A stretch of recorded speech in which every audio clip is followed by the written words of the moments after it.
هنا صوت المنتدى. صوت المنتدى بث إذاعي يأتيكم يومي الأربعاء والسبت من كل أسبوع، وفي الأوقات من 8 إلى 9 مساء أيام الأربعاء، ومن 9 إلى 10 مساء أيام السبت بتوقيت إريتريا. صوت المنتدى على الموجة القصيرة 15245 كيلو هرتز أو 19 متر باند. صوت المنتدى على مدى 24 ساعة في القمر الصناعي النايلسات ب8 درجات غربا، وعلى تردد 11678 للاستقطاب الرأسي. صوت المنتدى إعلام مستقل وحوار وطني بناء. صوت المنتدى.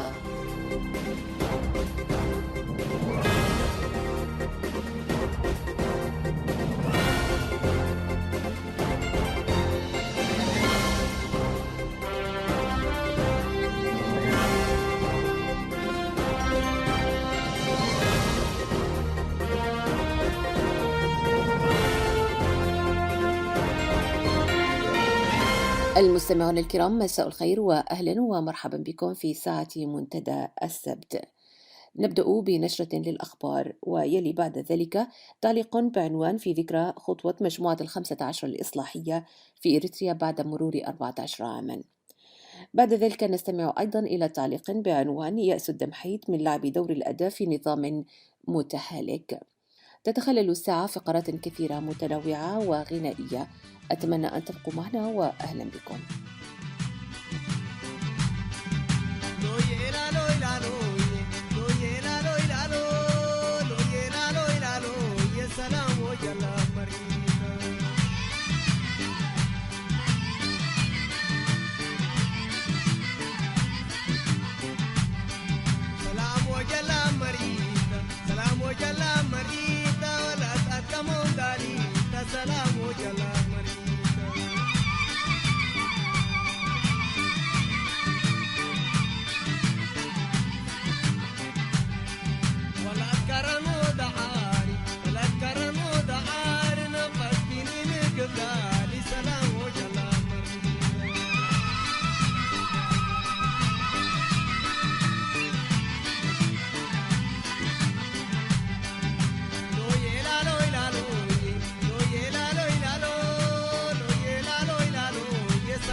للسفر سجادة وكذا رانا دي بدي للسفر سجادة وحديش عدل الحانوي للسفر سجادة وعفون قب أبقالوي للسفر سجادة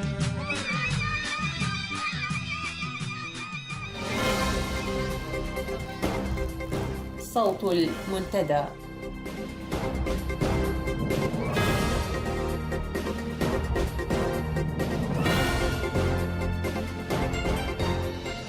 في نشرتنا لهذا المساء، أسر الشهداء يعبرون عن استيائهم لعدم تلقي الدعم المناسب.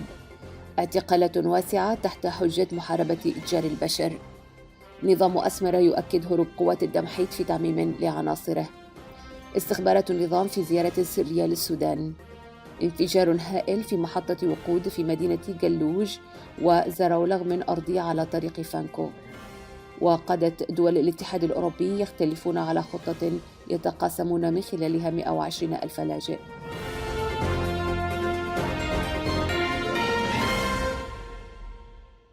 تفاصيل الأخبار. عبر العديد من أسر الشهداء عن استيائهم البالغ جراء عدم تلقيهم الأموال التي تجمع من المواطنين الإريتريين في الخارج لدعمهم.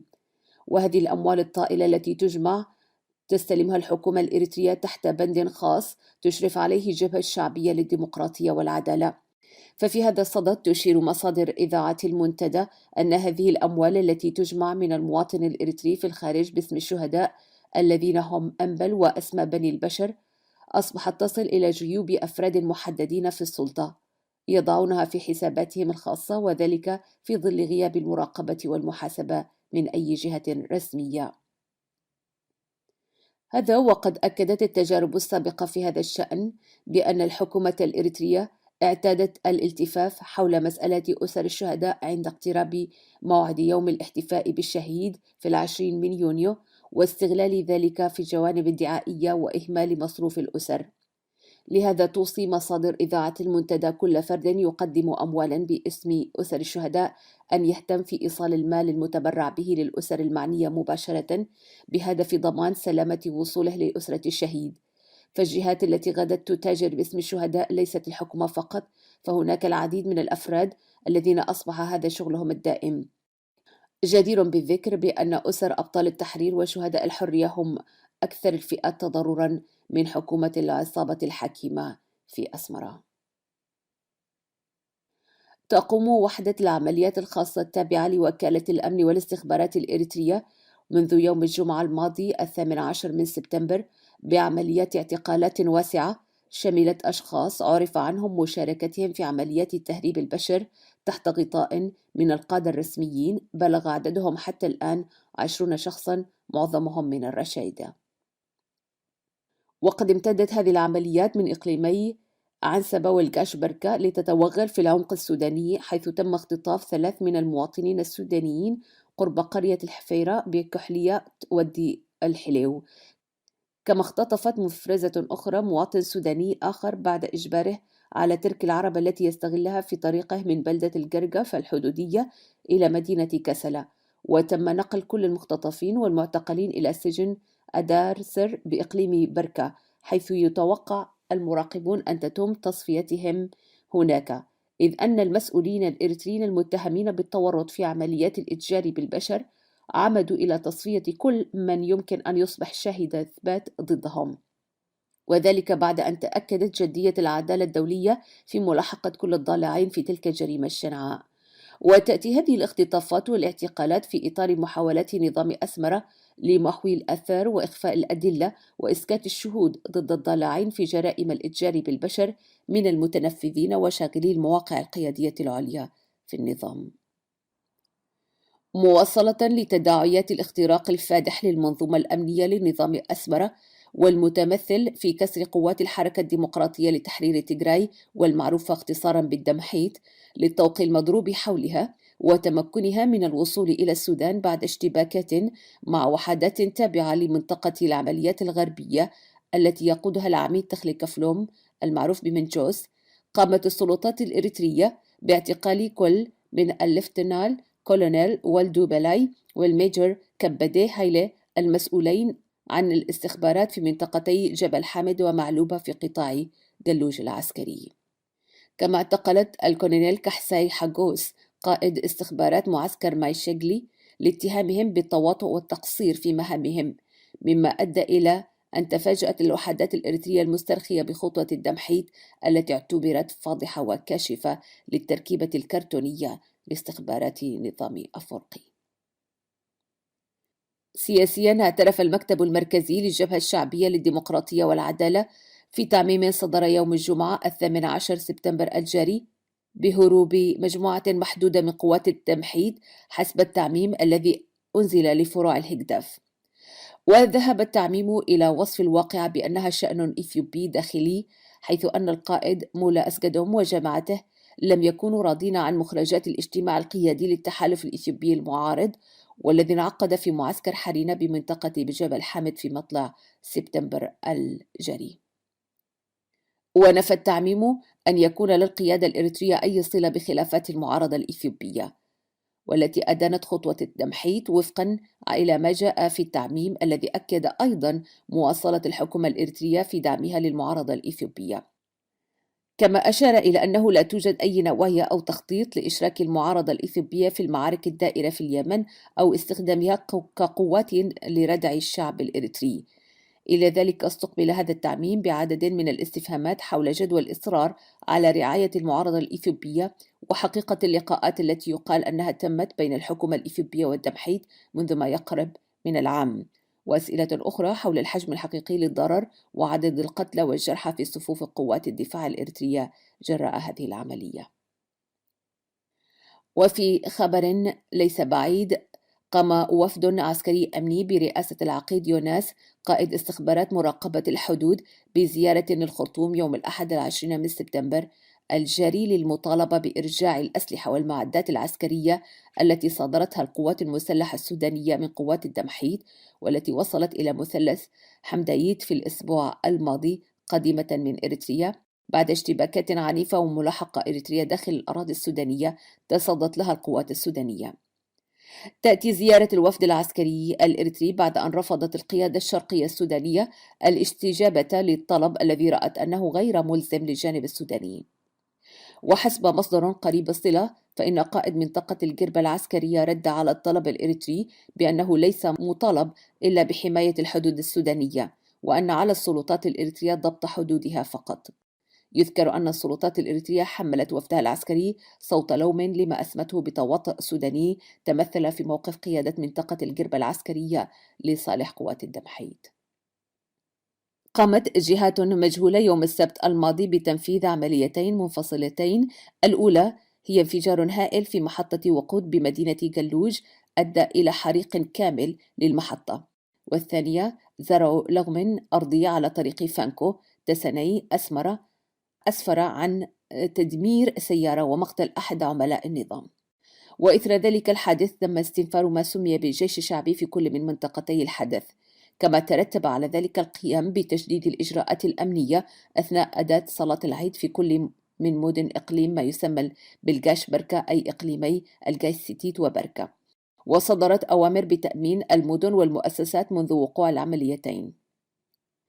وأخيرا، ذكرت الأنباء أن قادة دول الاتحاد الأوروبي لم يتوافقوا على خطة يتقاسمون من خلالها 120 ألف لاجئ وطأت أقدامهم الأراضي الأوروبية.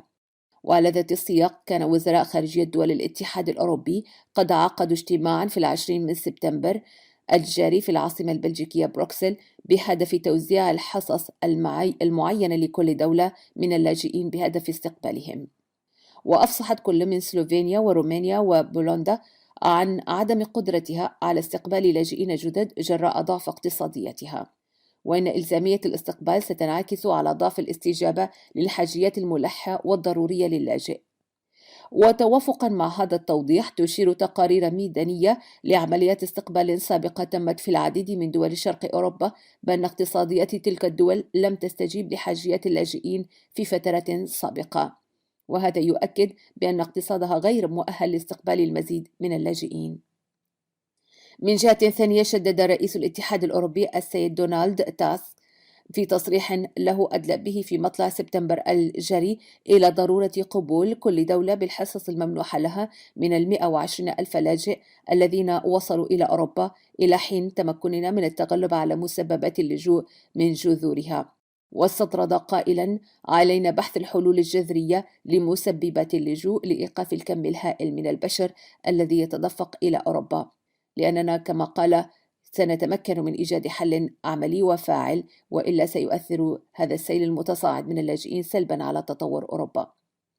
وعلى صعيد تجسيد هذه الخطة غير المتوافق عليها، أعلنت كل من ألمانيا وبريطانيا ذوي الاقتصادات الكبرى عن رغبتهما في استقبال أعداد كبيرة من اللاجئين.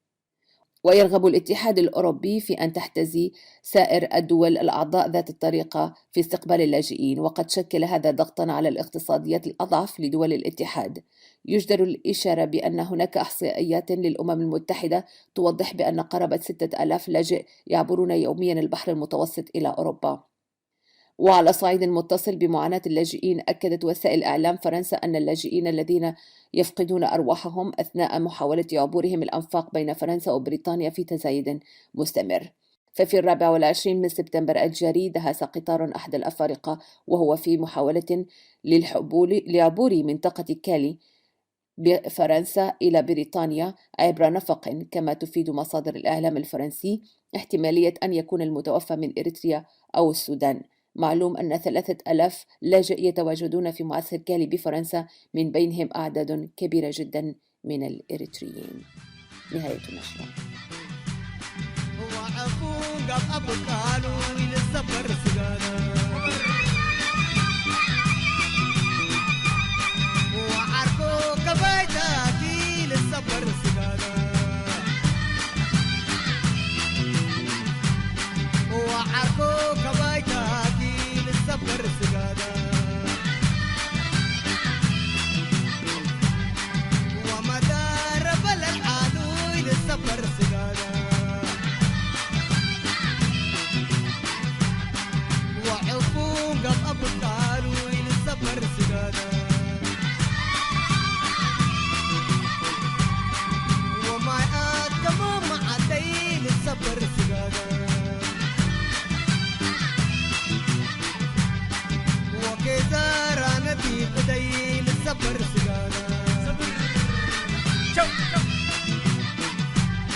صوت المنتدى.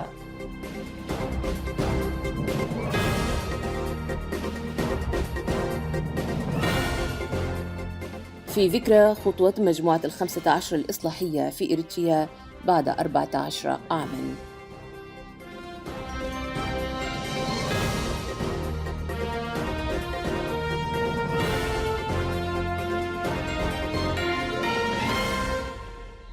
إذا قيمنا خطوة مجموعة 15 الإصلاحية في إريتريا وفقاً لمعطيات تلك المرحلة، نجد أنها كانت واقعية ومتوافية مع متطلبات تلك المرحلة.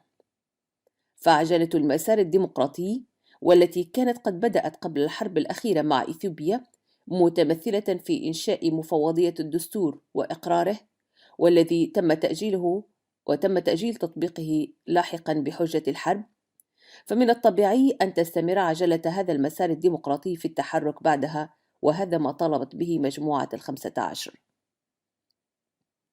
أما تقييمنا لتلك الخطوة بعد 14 عاماً والنتائج الكارثية التي طالت أفرادها والمجتمع والوطن، تجعلنا نكثر الحديث عن الاحتمالات التي كان ينبغي أن تتخذ، وهي حالة طبيعية خلف كل خطوة لم تتوج بالنجاح المطلوب، فالقول لو كانوا فعلوا هذا أو كذا وارد.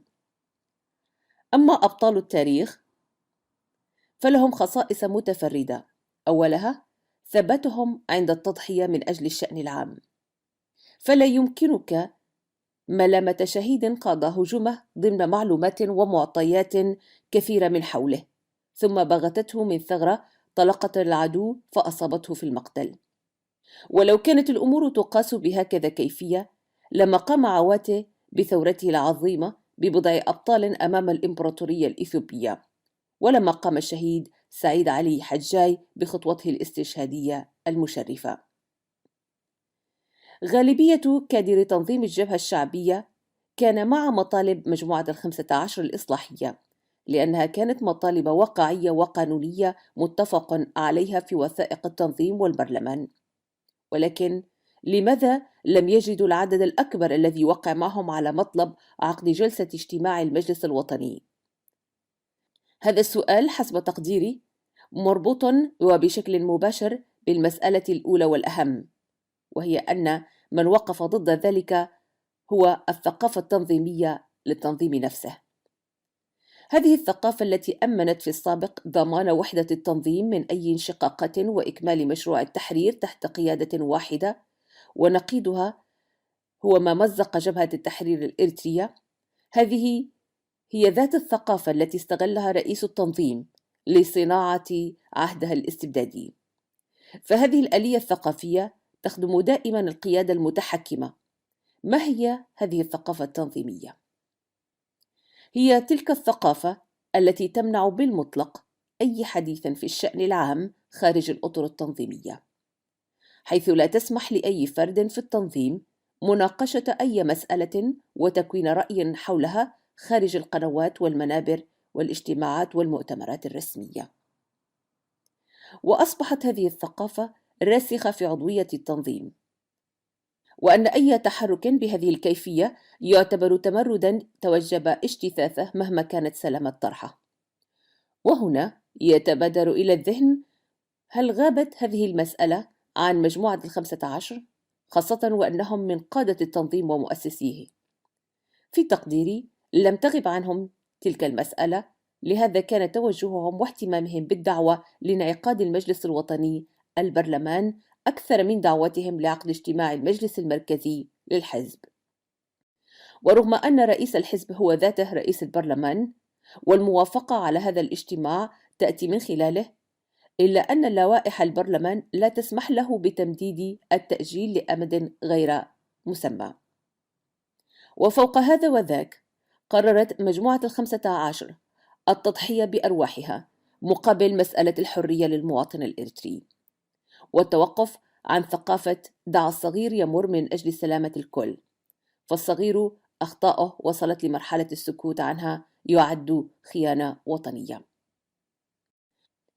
المسألة الثانية هي الثقة الكبيرة من مجموعة ال15 لموضوعية ما يطرحون، خاصة وأنهم سعوا إلى هذه المبادرة من أنين الكادر وقطاعات الشعب والجند والنتائج المأساوية للقيادة الفردية، وسمعهم لتأييد كبير من قبل الكادر قبل اللحظة الحاسمة.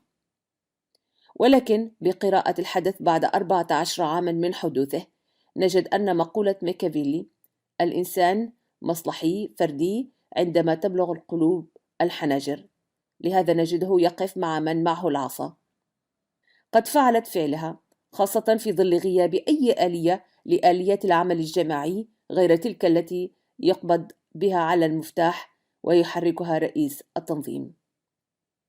لهذا برر كل شخص لنفسه عدم الوقوف مع الحقيقة بسبب أو آخر، فالبعض قال أن الأمر لا يعنيه، فهو صراع بين قادة التنظيم الكبار، والبعض الآخر قال أنه صراع الشعبية فيما بينها، وآخرون قالوا بأن الوقت غير مناسب رغم أن الحرب كانت قد وضعت أوزارها والدستور مجمد. كما ذهب آخرون إلى القول بأن سقف المطالب مرتفع رغم أن السقف رفع بعد أن سدت الطرق، والبعض تم شراءه بمناصب، والبعض أثير بنعرات دون وطنية، والبعض الآخر رفض الموقف لأن الأمر يتطلب تضحية جسيمة ومباشرة في مرحلة كسر العظم. بجانب هذا هناك أبطال من الصحافة الإريترية قدموا بشجاعة نادرة أرواحهم خدمة لمشروع الحرية والرأي الآخر في إريتريا.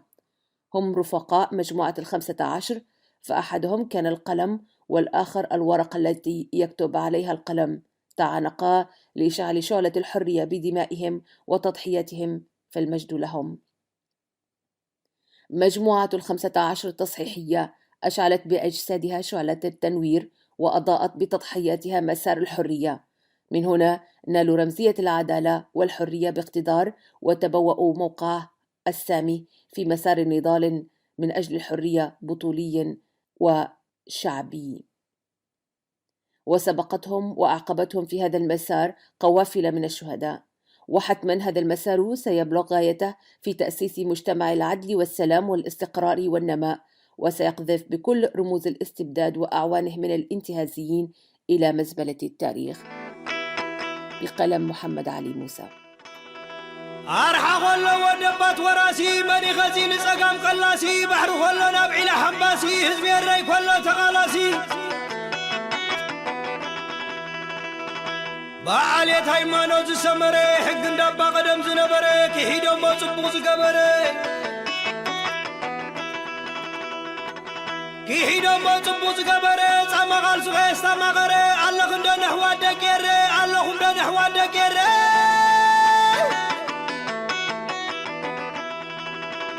شبد بداتي ومدى الحق وري بترحكم مسيز بي مسعتري شبد بد شبد بد شبد بد شبد بد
دمسسي حسن كي إريترا كأنني داق ما يغسمرا بلبل بلبل بلبل من يسي تبقس بلبل بلبل بلبل بلبل من يسي تبقس بلبل شر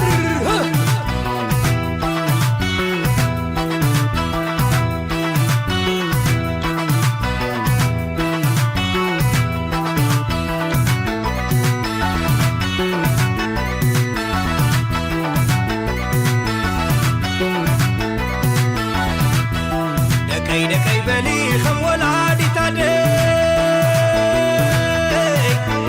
حزب غير إدرا زيدي غزيدي هنقوط أنا صندت مكيدنا بعقلي دينا يتحملنا لمخاط مالي دينا يتحملنا دينا يتحملنا دينا يتحملنا لمخاط مالي أني تحبسو يلا زلق سنيك حاب قدم مجزاتي حجز قلالي عيت النقرن كندي حلو بزلت قبريك قزينا مغنغا متالي الواري كوقيحي هزبي كوقيحي إري تترحاكم موسي هزبي ونحتري دكي دكي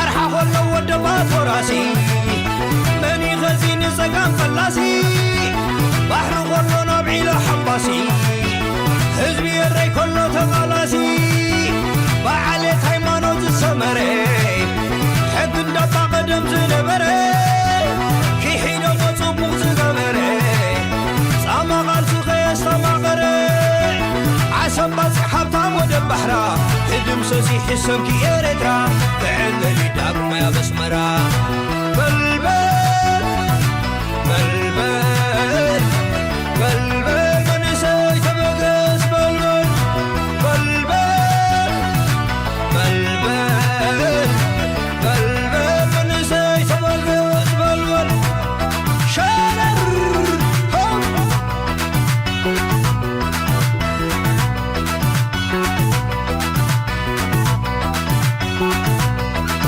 صبو يا بني ليل كبل ورسعد بيا كل بل تبكسنا خم حي المعبل ندفع يوم من الله يقبل صبو يا بني ليل كبل ورسعد بيا كل بل تبكسنا خم حي المعبل ندفع يوم من الله يقبل شبل بدات يوم من الحدي ورا بدري حقي موسى زي مسعى ترى شبل شبل بدات يوم من الحدي ورا بدري حقي موسى زي مسعى ترى بل بل من سيدك بل بل هيا تبارك بل بل من سيدك بل بل نحن زهاقر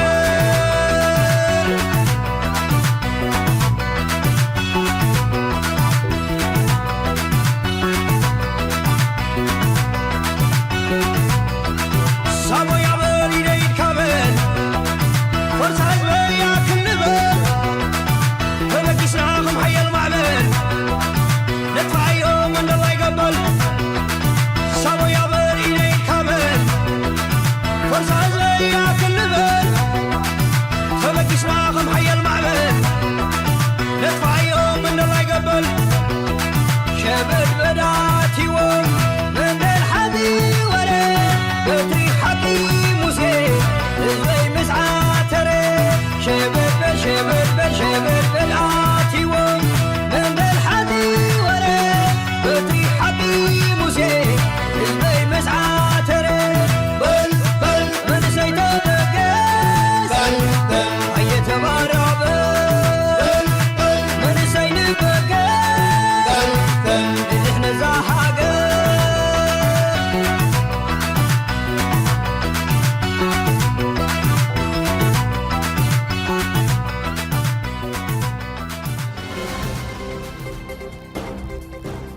صوت المنتدى.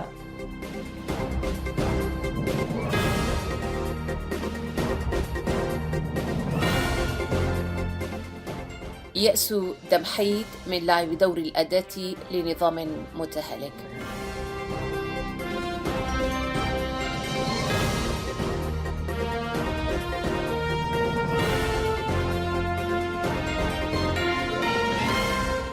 بعد أن وضعت تلك الحرب الضروس التي قام بها البرلمان الإثيوبي من جهة ومزياجية الطاغية إسياس أفورقي من جهة أخرى أوزارها في عام 2000، قامت سلطات الاستبداد في إريتريا بتجميع قوى المعارضة الإثيوبية، وقامت بتدريبها وتسليحها وتمويلها في الأراضي الإريترية.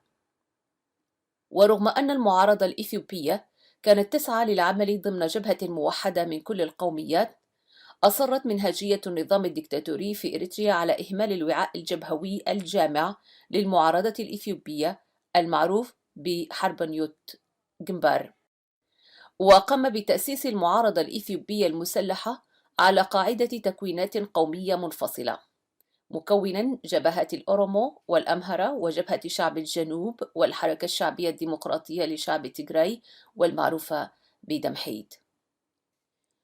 وتم الاهتمام بشكل خاص بحركة دمحيت بهدف استخدامها في الصراع الداخلي مع الشعب الإريتري، لهذا حظيت بالدعم النوعي في التسليح وكذلك الدعم المالي واللوجستي والتنظيمي والتعبوي، ومنحت صلاحيات واسعة من مكتب رئيس العصابة الحاكمة في إريتريا. لهذا أصبحت في خلال 10 أعوام من عام 2004 إلى عام 2015 القوة الأكثر عدداً وتنظيماً وتسليحاً وانضباطاً وتعبئة، رغم أنها تكونت عقب تكوين معارضات القوميات الإثيوبية الأخرى. لقد طالعتنا الأنباء في 11 من سبتمبر الجاري بتجاوز قوات من الحركة الشعبية الديمقراطية لشعب تيغراي الدمحيت الحدود الإريترية، وتمكن المئات من أفرادها يرأسهم قائد التنظيم الجنرال مولى أزغدوم من الوصول إلى منطقة حمدايت بالسودان بكامل عتادهم العسكري الذي سلحتهم به حكومة إسياس إثر اشتباكهم في معركة دامية مع بعض وحدات من قوات الدفاع الإريترية. معلوم أن السياسات التي ينتهجها نظام الاستبداد في إريتريا تنطلق من قاعدة حماية نظامه وضمان استمراريته، ولا صلة لها مطلقا من حيث الجوهر بمصالح الشعب الإريتري، وهذا الأمر أصبح لا جدال فيه.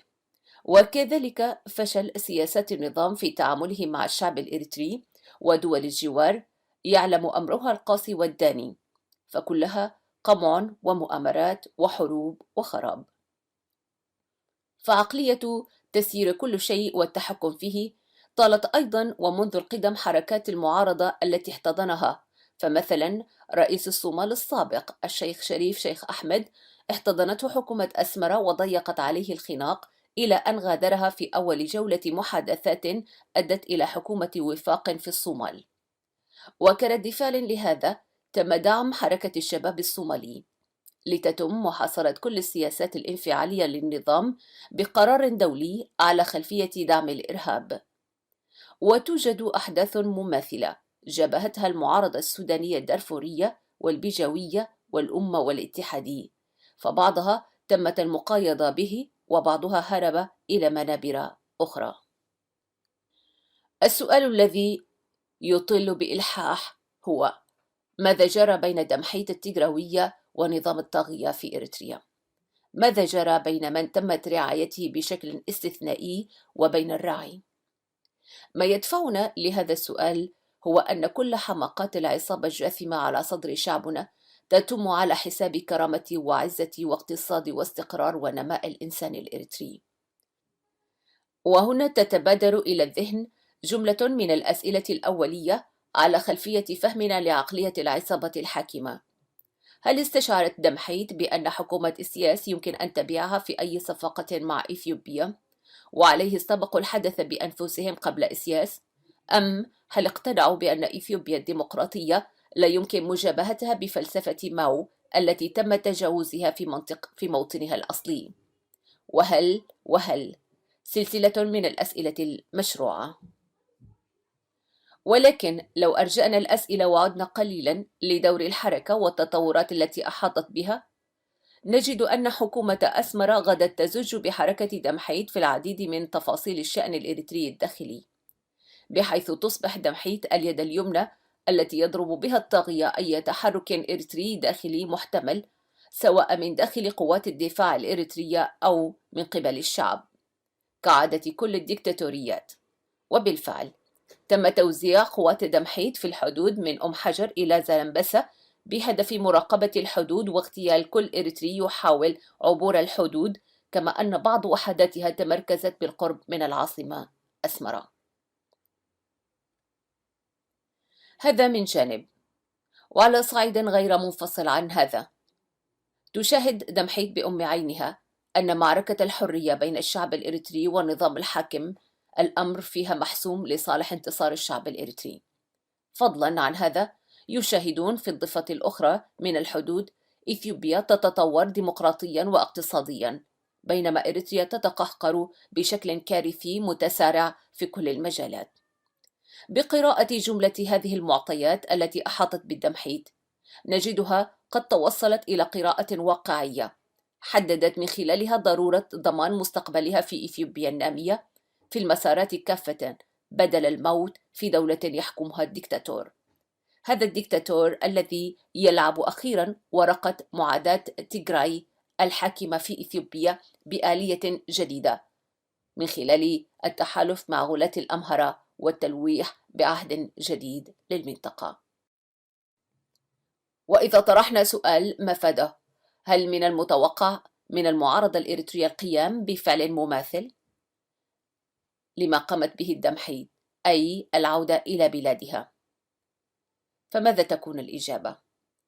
الإجابة في تقديرنا لا تحتاج إلى كثير عناء، فإثيوبيا فيها مساحة للمعارضة الديمقراطية داخل البلاد، بينما في إريتريا السائد هو حكم الاستبداد المطلق للفرد، فحتى الحزب الحاكم الذي يحكم باسمه لا توجد به المؤسساتية والديمقراطية الداخلية، فشتان بين مساحات الحريات بين النظامين في البلدين. نخلص من جملة ما تناولناه إلى أن الحركة الشعبية الديمقراطية لشعب تيغراي الدمحيت اتخذت قرار المشاركة في إثيوبيا الدستورية الديمقراطية، وذلك في قراءة براغماتية بعد يأسها من نظام متهالك حتما في معركته ضد حرية الشعب الإريتري. وبهذا يكون نظام أسمر قد خسر أداة ضاغطة كان يلوح بها تجاه الحكومة الإثيوبية، ومع هذا سيستخدم بفعالية أكبر من تبقى من التنظيم كأداة مندمجة معه في معركته الخاسرة ضد الشعب الإريتري. والخاسر الأكبر في كل هذا هو الشعب الإريتري، فكل هذا يتم على جسده وأرضه وثروته ونمائه وكيانه. بقلم الأستاذ محمد علي موسى.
مسعي عدي حاضر أخي عدي شويت لملم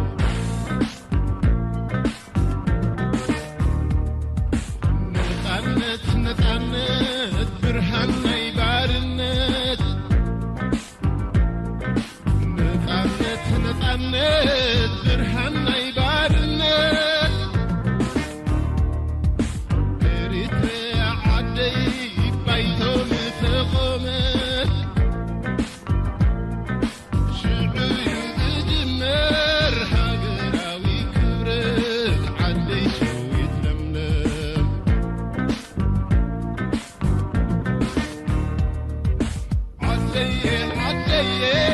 عدي شويت لملم قلبي غوي بري نفادو تدلم عدي شويت لملم عدي شويت لملم قلبي غوي بري نفادو تدلم عدي شويت لملم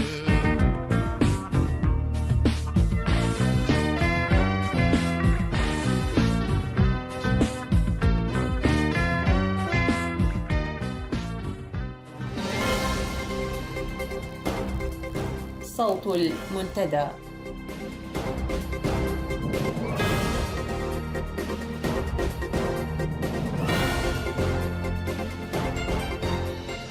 في نشرتنا لهذا المساء، أسر الشهداء يعبرون عن استيائهم لعدم تلقي الدعم المناسب. اعتقالات واسعة تحت حجة محاربة إتجار البشر. نظام أسمر يؤكد هروب قوات الدمحيط في تعميم لعناصره. استخبارات النظام في زيارة سرية للسودان. انفجار هائل في محطة وقود في مدينة جلوج وزراولغ من أرضية على طريق فانكو. وقادة دول الاتحاد الأوروبي يختلفون على خطة يتقاسمون من خلالها 120,000 لاجئ.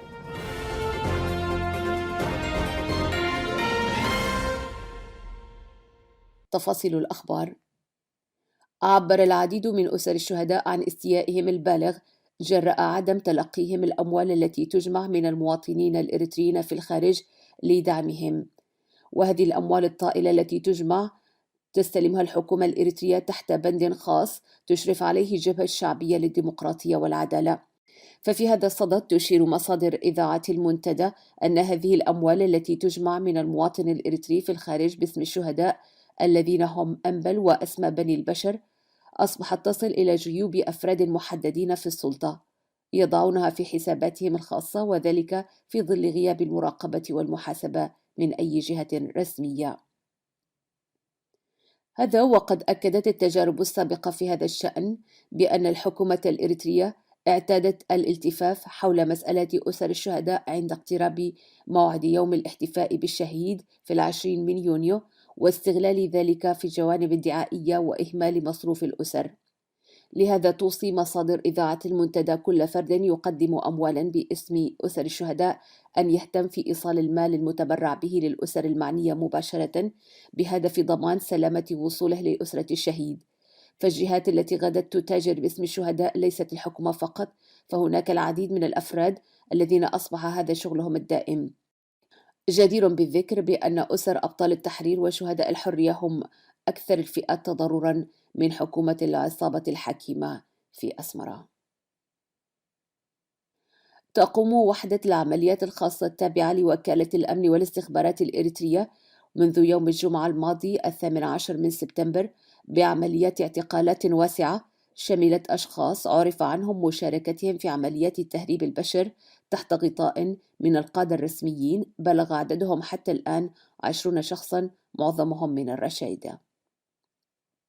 وقد امتدت هذه العمليات من إقليمي عنسبة والقاشبركة لتتوغل في العمق السوداني، حيث تم اختطاف 3 من المواطنين السودانيين قرب قرية الحفيرة بكحلية ودي الحليو.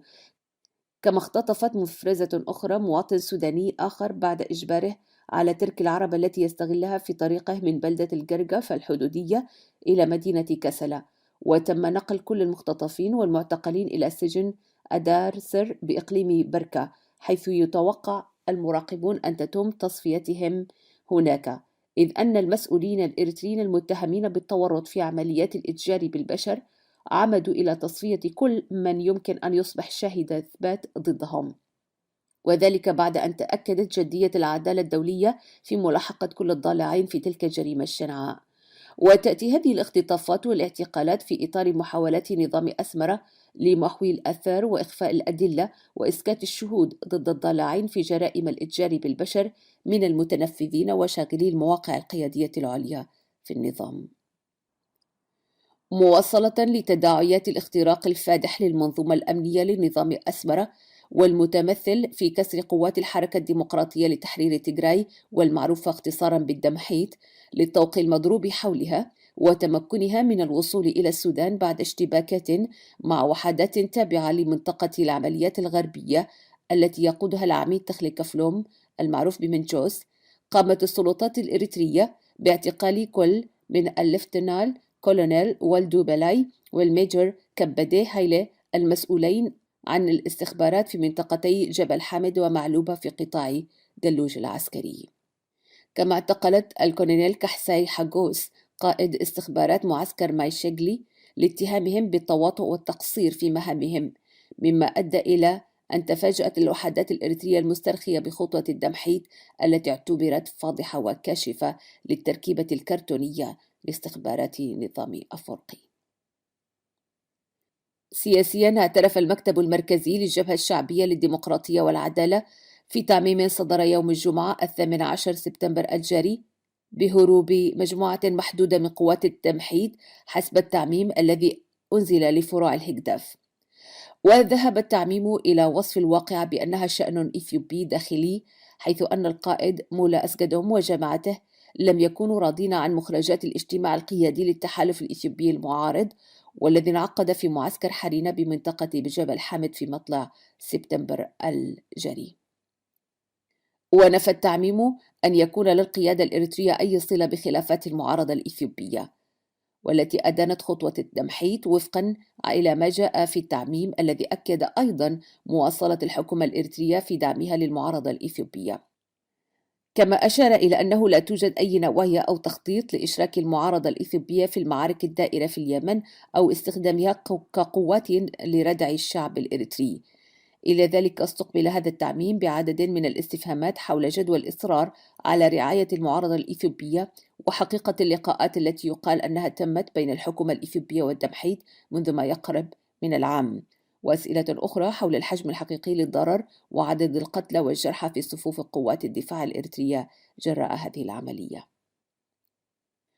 وفي خبر ليس بعيد، قام وفد عسكري أمني برئاسة العقيد يوناس قائد استخبارات مراقبة الحدود بزيارة للخرطوم يوم الأحد 20 من سبتمبر الجاري للمطالبة بإرجاع الأسلحة والمعدات العسكرية التي صادرتها القوات المسلحة السودانية من قوات الدمحيط والتي وصلت إلى مثلث حمدايت في الأسبوع الماضي قادمة من إريتريا بعد اشتباكات عنيفة وملاحقة إريتريا داخل الأراضي السودانية تصدت لها القوات السودانية.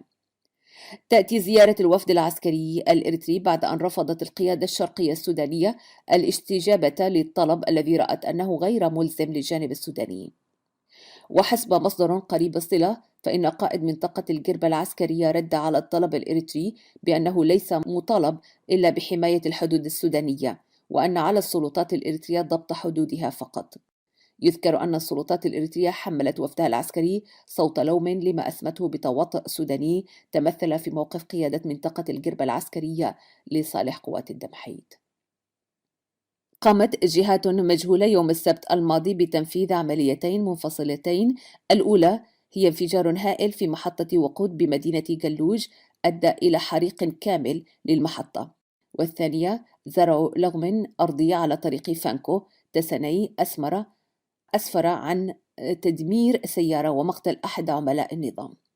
وإثر ذلك الحادث تم استنفار ما سمي بالجيش الشعبي في كل من منطقتي الحدث، كما ترتب على ذلك القيام بتشديد الإجراءات الأمنية أثناء أداء صلاة العيد في كل من مدن إقليم ما يسمى بالجاش بركة أي إقليمي الجاش سيتيت وبركة.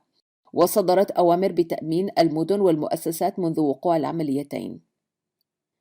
وأخيرا ذكرت الأنباء أن قادة دول الاتحاد الأوروبي لم يتوافقوا على خطة يتقاسمون من خلالها 120 ألف لاجئ وطأت أقدامهم الأراضي الأوروبية. وعلى ذات السياق كان وزراء خارجية دول الاتحاد الأوروبي قد عقدوا اجتماعا في 20 من سبتمبر الجاري في العاصمة البلجيكية بروكسل بهدف توزيع الحصص المعينة لكل دولة من اللاجئين بهدف استقبالهم. وأفصحت كل من سلوفينيا ورومانيا وبولندا عن عدم قدرتها على استقبال لاجئين جدد جراء ضعف اقتصاديتها، وإن إلزامية الاستقبال ستنعكس على ضعف الاستجابة للحاجيات الملحة والضرورية للاجئ. وتوافقا مع هذا التوضيح تشير تقارير ميدانية لعمليات استقبال سابقة تمت في العديد من دول شرق أوروبا بأن اقتصاديات تلك الدول لم تستجيب لحاجيات اللاجئين في فترات سابقة، وهذا يؤكد بأن اقتصادها غير مؤهل لاستقبال المزيد من اللاجئين. من جهة ثانية شدد رئيس الاتحاد الأوروبي السيد دونالد تاسك في تصريح له أدلى به في مطلع سبتمبر الجاري إلى ضرورة قبول كل دولة بالحصص الممنوحة لها من 120 ألف لاجئ الذين وصلوا إلى أوروبا إلى حين تمكننا من التغلب على مسببات اللجوء من جذورها. واستطرد قائلا: علينا بحث الحلول الجذرية لمسببات اللجوء لإيقاف الكم الهائل من البشر الذي يتدفق إلى أوروبا، لأننا كما قال سنتمكن من إيجاد حل عملي وفاعل، وإلا سيؤثر هذا السيل المتصاعد من اللاجئين سلبا على تطور أوروبا. وعلى صعيد تجسيد هذه الخطة غير المتوافق عليها، أعلنت كل من ألمانيا وبريطانيا ذوي الاقتصادات الكبرى عن رغبتهما في استقبال أعداد كبيرة من اللاجئين. ويرغب الاتحاد الأوروبي في أن تحتذي سائر الدول الأعضاء ذات الطريقة في استقبال اللاجئين، وقد شكل هذا ضغطا على الاقتصاديات الأضعف لدول الاتحاد. يجدر الإشارة بأن هناك إحصائيات للأمم المتحدة توضح بأن قرابة 6,000 لاجئ يعبرون يوميا البحر المتوسط إلى أوروبا. وعلى صعيد متصل بمعاناة اللاجئين، أكدت وسائل إعلام فرنسا أن اللاجئين الذين يفقدون أرواحهم أثناء محاولة عبورهم الأنفاق بين فرنسا وبريطانيا في تزايد مستمر.